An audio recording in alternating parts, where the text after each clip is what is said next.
Salut tout le monde, on se retrouve pour l'épisode 3 de la Redstone pas à pas.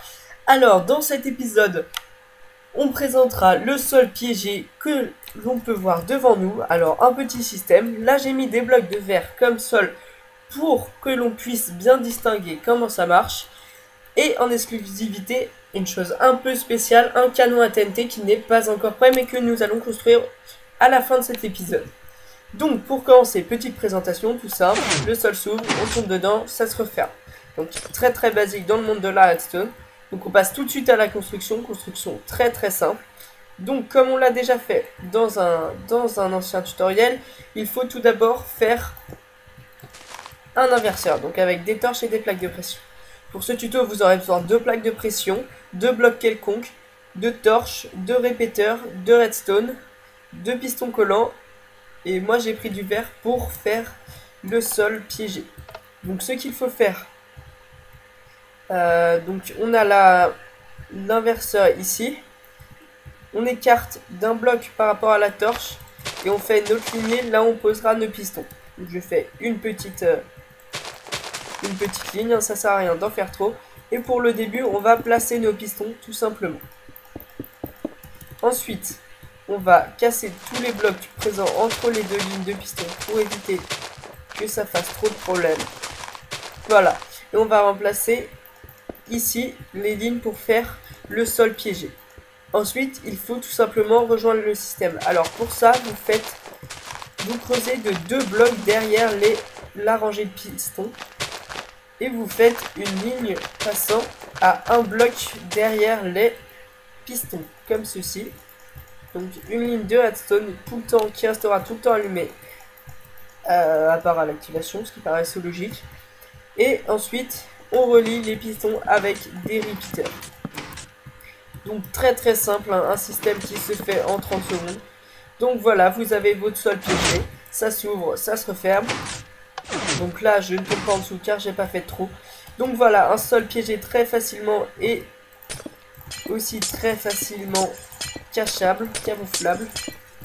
Mettons que vous fassiez un petit mur comme ça, tout tranquille, voilà. Vous avez votre sol piégé totalement camouflé. Si j'arrive à finir ce mur. Voilà, donc, système terminé. Le sol piégé. Ensuite, nous allons passer à la réalisation du canon à TNT. Alors pour ceci, je vais juste prendre de l'obsidienne.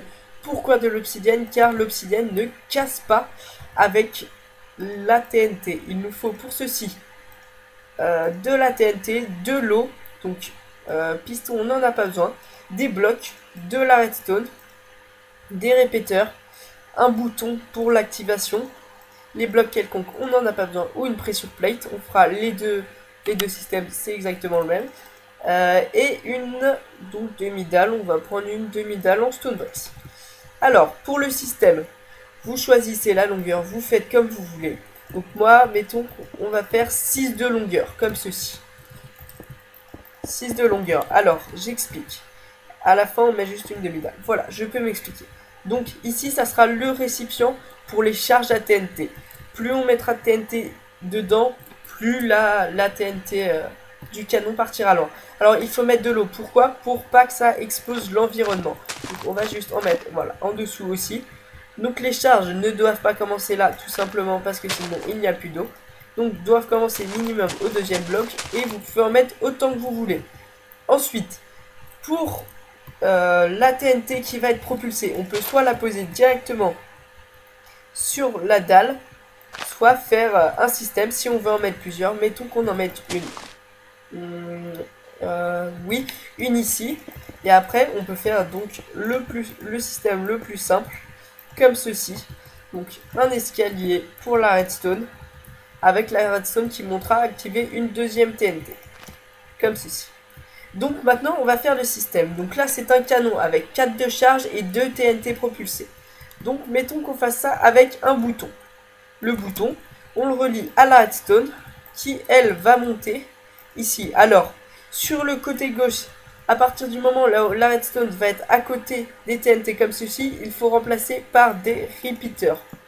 Pourquoi? Pour pas que la redstone active les TNT ici.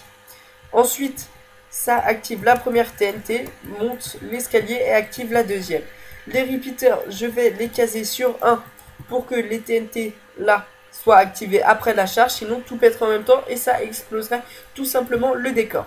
Ensuite, on finit par rejoindre ici pour activer la charge qui ne va pas donc jusqu'au bout, sinon ça activerait la dernière TNT. Donc, premier test, la charge s'active. Oups, problème, désolé. Non.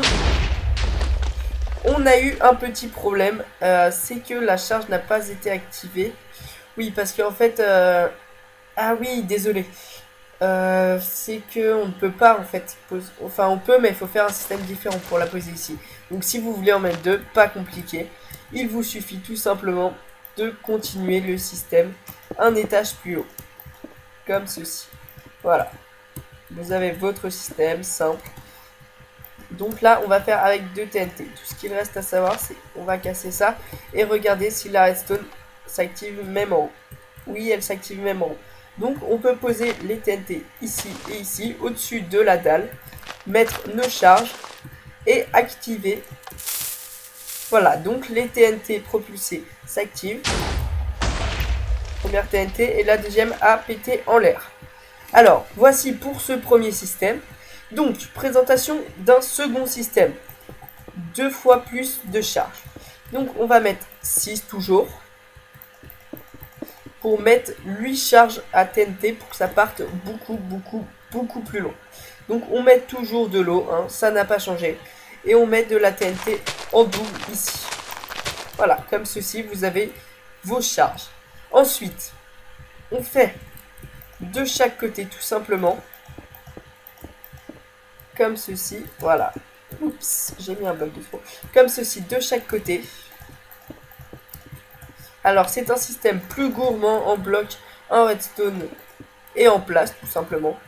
Donc, on continue. On va faire un lancement de 4 charges. Voilà, donc, comme ceci, si je ne me trompe pas. Oui, on est bien aligné. On se met comme ceci. Voilà, parfait. Ensuite, on continue. De même de ce côté. Voilà, donc le système est terminé. Il ne suffit plus qu'à placer la redstone. Alors cette fois-ci, on va faire avec une dalle de pression. Alors ici, tout simplement, nous allons, voilà, comme ceci. Et juste par ce système-là, activer les dalles de... les charges. Donc, non, on ne va pas se poser sur la plaque de pression, ça sera tout aussi là. Ici, on va faire un autre système qui va rejoindre les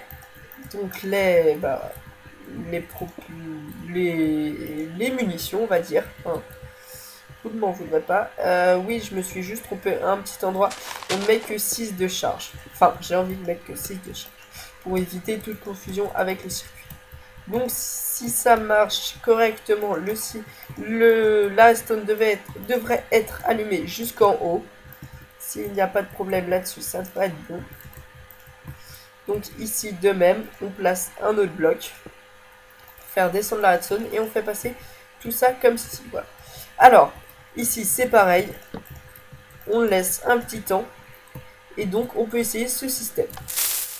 Tout s'allume correctement, sauf celle-ci. Le système n'est pas allé assez loin. Donc, plus gros trou, normal, 3 charges de TNT. Donc, voici, si vous voulez rallonger...